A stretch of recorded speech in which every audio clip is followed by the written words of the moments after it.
Nikhil, just give us a bit of perspective because, standing on the outside as a journalist, one would think that there was a complete disconnect, complete lack of empathy because inside the show continued with the franchise, the players being felicitated, and outside the fans who actually have the maximum skin on the game paying the ultimate price. That's right.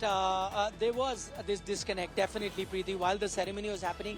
And I think the franchise, that is Royal Challengers Bengaluru, were aware of that, which is why the ceremony, which I was told was going to go on for about 2 hours, lasted only about 20 minutes. So it took time for the team to get there. That open bus parade that they were going to they were planning to have, that permission was denied because they said at that last moment it probably will not be possible.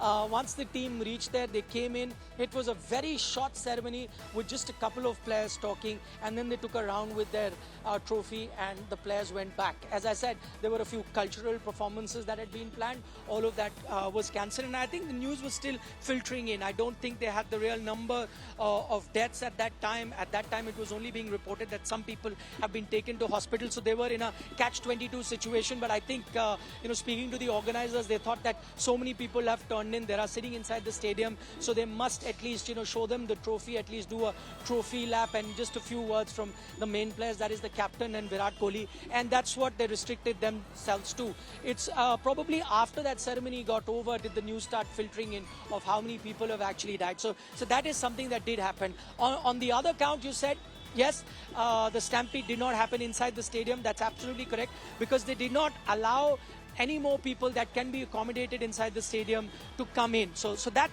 on that part, they're right. But it happened right outside the stadium. I'll give you an example. Let's take, I went to a FIFA World Cup a couple of years ago in Qatar.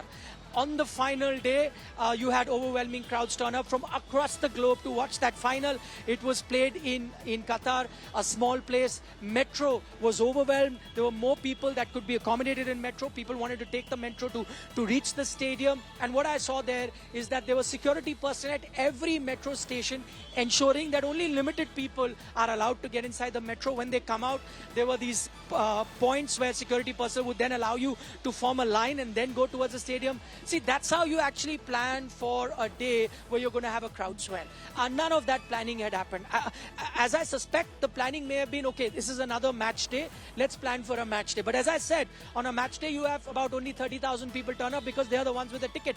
Today, nobody knew how many people will be allowed. Everyone who came here thought that he'll be allowed to get inside the stadium. There may have been about 200,000 people that turned up, and you were clearly not ready for that.